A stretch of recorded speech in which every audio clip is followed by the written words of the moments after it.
नमस्कार, स्वागत है आपका के न्यूज में। मैं हूं आपके साथ विशाल पंडित। रुक करते हैं इलेक्शन फटाफट का। पश्चिम एशिया में बढ़ रहे तनाव के बीच प्रधानमंत्री नरेंद्र मोदी ने कहा कि वैश्विक शत्रुता और युद्ध की आशंका के बीच केंद्र में एनडीए के लिए प्राथमिकता संघर्ष क्षेत्रों में साथी भारतीयों के जीवन को सुरक्षित करना होगा। लोकसभा के चुनावी समर में सियासी घमासान ना हो, ये संभव नहीं। अब तक चल रहे इंतजार के बाद भाजपा के सबसे प्रमुख स्टार प्रचारक प्रधानमंत्री नरेंद्र मोदी की रैली हुई तय। 22 मई को मोदी अलीगढ़ में करेंगे चुनावी हुक्का। लोकसभा चुनाव को लेकर भाजपा का एक दिन पहले 14 अप्रैल को अपना घोषणा पत्र किया था जारी। सीएम योगी ने लखनऊ में संकल्प पत्र प्रेस कॉन्फ्रेंस की, मोदी की गारंटी के बारे में बताया।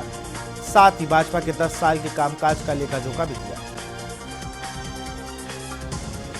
यूपी सीएम योगी आदित्यनाथ ने कहा कि भाजपा केवल राजनीतिक दल मात्र नहीं बल्कि भारत के विजन को मिशन मानकर पूरा करने के लिए जनता की आकांक्षा का प्रतीक है। पीएम मोदी का विजन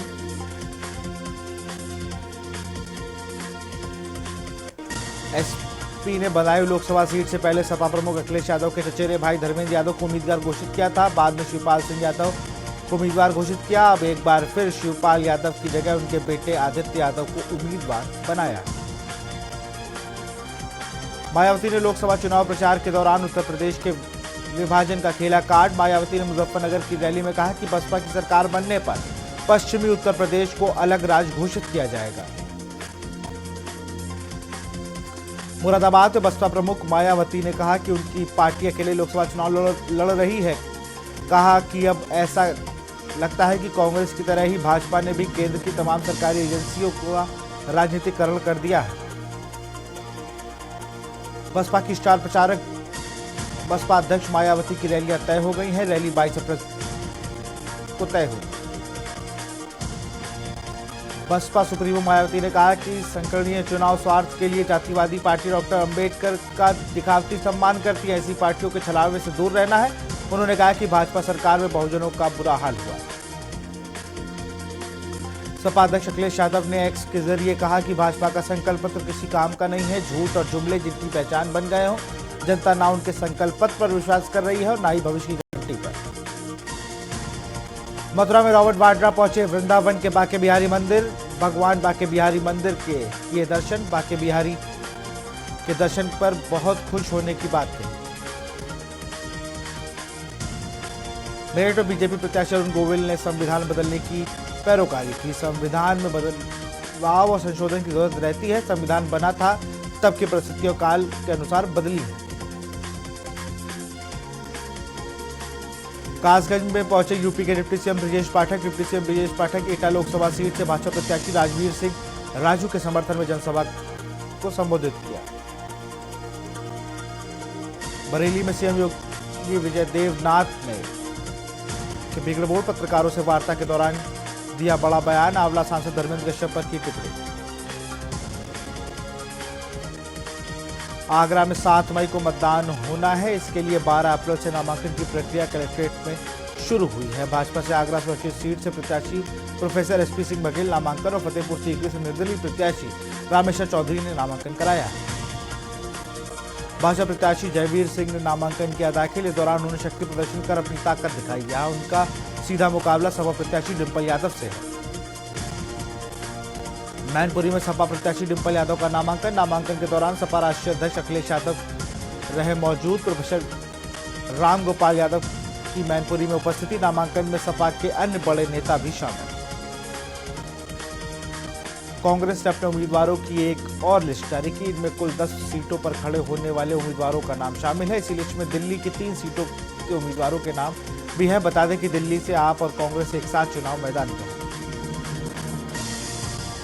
दिल्ली में आप के साथ गठबंधन के तहत मिली 3 सीटों पर कांग्रेस के उम्मीदवारों का ऐलान हो गया है। कन्हैया कुमार, उदित राय और जेपी अग्रवाल को दिल्ली की 3 सीटों पर पार्टी की तरफ से उम्मीदवार बनाया गया है। दिल्ली की 7 लोकसभा सीटों के संग्राम में कांग्रेस ने अपने प्रत्याशी घोषित किए। उत्तर पूर्वी दिल्ली से कन्हैया कुमार और उत्तर पश्चिमी दिल्ली से उदित राज के नाम पर प्रदेश कांग्रेस का खासा विरोध देखा गया, लेकिन पार्टी आलाकमान ने प्रदेश के विरोध को दरकिनार कर दोनों को टिकट दिया। दिल्ली के मुख्य निर्वाचन अधिकारी पी कृष्णमूर्ति ने चुनाव आयोग के निर्देश पर अमल की घोषणा करते हुए मतदान के दिन सनैतिक अवकाश घोषित किया है। दिल्ली में 25 मई को मतदान के दिन कर्मचारियों को मिलेगा सनैतिक अवकाश। तमिलनाडु के नीलगिरी में निर्वाचन अधिकारी ने कांग्रेस नेता राहुल गांधी को लेकर आए एक हेलीकॉप्टर की जांच की। पुलिस ने बताया कि उड़न दस्ते के अधिकारियों ने हेलीकॉप्टर के यहां उतरने के बाद उसकी जांच की।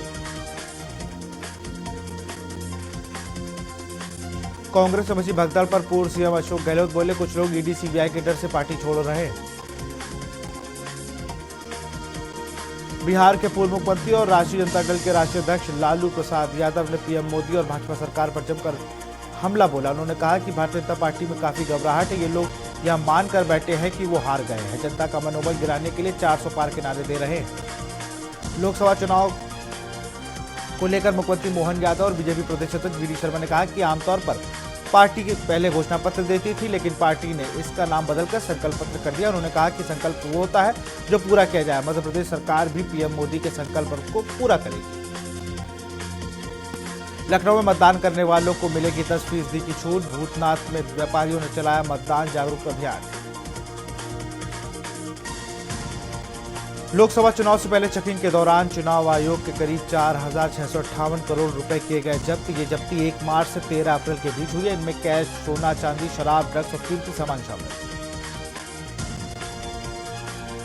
पंचकुला में स्पीकर ज्ञानचंद गुप्ता ने की प्रेस वार्ता। लोकतंत्र के सबसे बड़ा उत्सव शुरू होने जा रहा है। संविधान की खूबसूरती है कि सभी को एक वोट का अधिकार। 75 सालों में देश ने तरक्की की। लोकसभा चुनाव को लेकर घोषणा पत्र जारी किया है। कैबिनेट मंत्री प्रहलाद पटेल इंदौर आए। उन्होंने मीडिया से चर्चाओं में कहा कि जब मैं छिंदवाड़ा से चुनाव लड़ रहा था तब मैंने कमलनाथ और कांग्रेस का आतंक वहां से समाप्त कर दिया। कांग्रेस प्रत्याशी रामचंद्र चौधरी समर्थन में पूर्व मुख्यमंत्री अशोक गहलोत ने जनसभा की। कांग्रेस महासचिव प्रियंका गांधी ने राजस्थान के बांदीकुई में चुनावी सभा को संबोधित किया।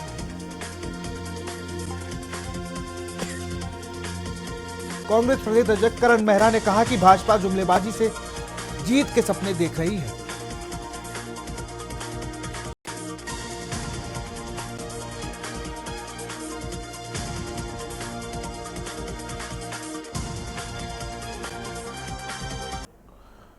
दिल्ली शराब घोटाले में सीएम केजरीवाल को एक और झटका। राउज एवेन्यू कोर्ट ने 23 अप्रैल तक बढ़ाई न्यायिक हिरासत। पंजाब के मुख्यमंत्री भगवंत मान दिल्ली के मुख्यमंत्री अरविंद केजरीवाल से तिहाड़ जेल में मुलाकात की है। मुलाकात के दौरान सीएम भगवंत मान भावुक हो गए। उन्होंने कहा कि उनके साथ ऐसा व्यवहार किया जा रहा है मानो अपने देश में सबसे बड़े आतंकवादियों में से एक को पकड़ लिया हो।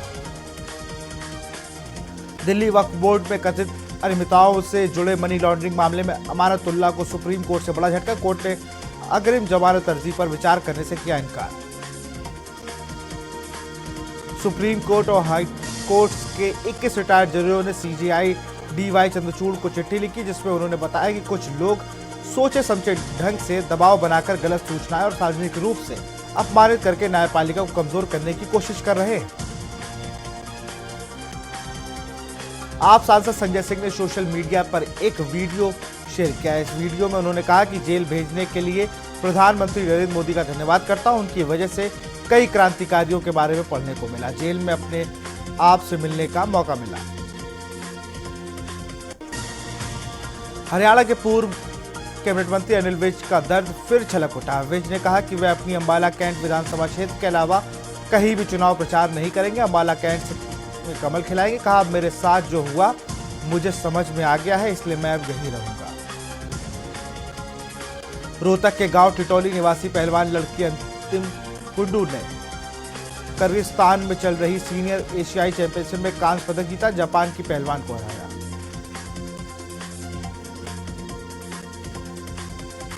लुधियाना के सिविल अस्पताल में एक ही बेड पर मरीज और शव के रात भर एक साथ पड़े रहने पर हुआ विवाद। श्रोमणी अकाली दल के अध्यक्ष सुखबीर सिंह बादल ने इस मामले में प्रदेश की स्वास्थ्य व्यवस्थाओं पर उठाए सवाल।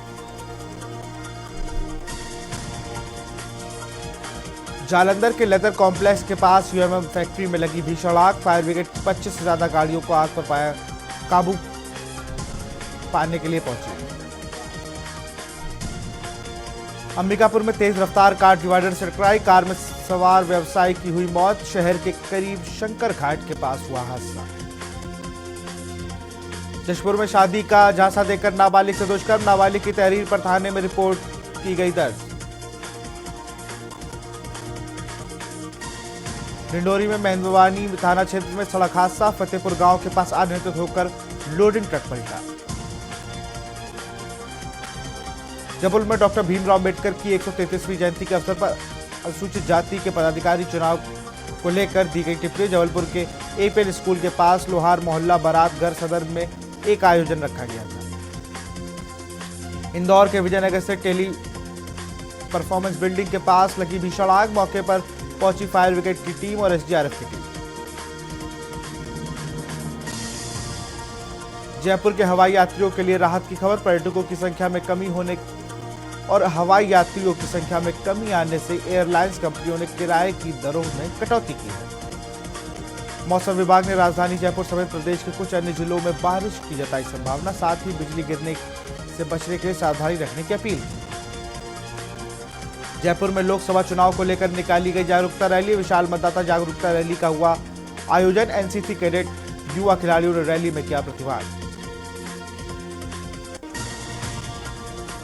चार धाम के रजिस्ट्रेशन की हुई शुरुआत, वेबसाइट के माध्यम से तीर्थयात्री करा सकेंगे पंजीकरण। पर्यटन विकास परिषद कार्यालय में कॉल सेंटर किए जाएंगे संचालित। देहरादून के वसंत विहार में लूट की घटना, चेकिंग के दौरान संदिग्ध के फायर की सूचना, पुलिस को देखकर भागे बदमाश।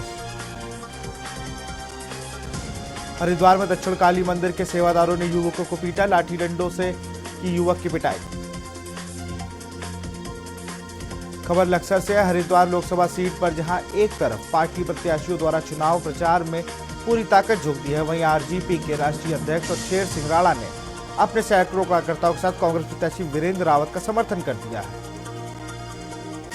लोकसभा चुनाव में स्टार प्रचारक के रूप में उत्तर प्रदेश के मुख्यमंत्री योगी आदित्यनाथ रुड़की पहुंचे। इस बीच उनकी वेशभूषा में एक बच्चा उनका स्वागत करने लगा था, जिसे योगी ने अपने संबोधन के दौरान मंच से आवाज देकर अपने पास बुलाया। देहरादून में बीते दिन वसंत विहार क्षेत्र में एक फ्लैट में कुछ बदमाशों द्वारा लूट व अपहरण की घटना को अंजाम दिया गया। पीड़ित विकास त्यागी की तहरीर पर पुलिस सक्रिय हुई और घटना में शामिल 3 अभियुक्तों की तलाश में जुट गई। हल्द्वानी में international karate federation Uttarakhand by की ओर से 1 दिवसीय कराटे प्रशिक्षण ब्लैक बेल्ट एग्जाम आयोजित किया गया। लोकसभा चुनाव को लेकर भाजपा ने अपना घोषणा पत्र जारी किया, वहीं प्रधानमंत्री मोदी की गारंटी पर आधारित घोषणा पत्र को कांग्रेस पार्टी ने जुमला पत्र बताया। लाल कुआं पहुंचने पर भारतीय जनता पार्टी के लोकसभा प्रत्याशी अजय भट्ट का क्षेत्र के भाजपा कार्यकर्ताओं ने फूल मालाओं के साथ जोरदार स्वागत किया।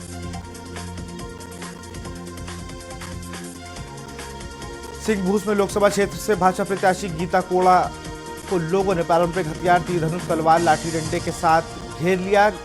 गहमरिया प्रखंड के मोहनपुर में जनसंपर्क अभियान के तहत पहुंची थी। हिमाचल में अखिल भारतीय कांग्रेस कमेटी ने हिमाचल की 3 लोकसभा सीटों पर ऑब्जर्वर तैनात किए। मंडी लोकसभा सीट के लिए संजय दत्त को ऑब्जर्वर बनाया गया।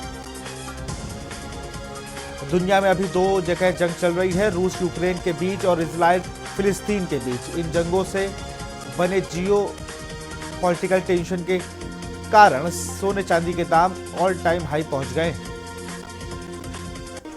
रैंप पर बॉलीवुड अभिनेता रणवीर सिंह ने ब्राउन कलर का बनारसी ब्रोकेट पहनते हुए किसी सनन ने रेडियस महसूम कलर का घाघरा चोली पहनी और शो के दौरान डिजाइनर मनीष मल्होत्रा ने काशी के 22 बुनकरों को अपनाने की घोषणा की।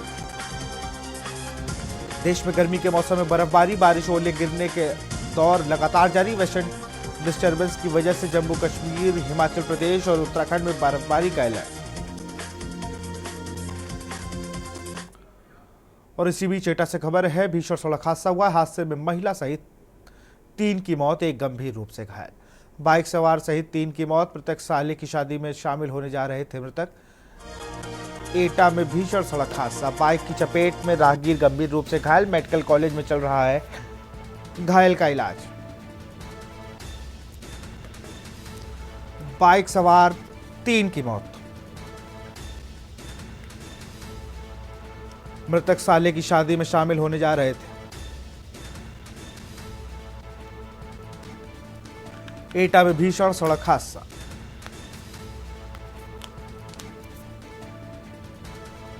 बाइक की चपेट में राहगीर गंभीर रूप से घायल। मेडिकल कॉलेज में चल रहे इलाज। थाना मालवन के गांव थरौली का यह पूरा मामला।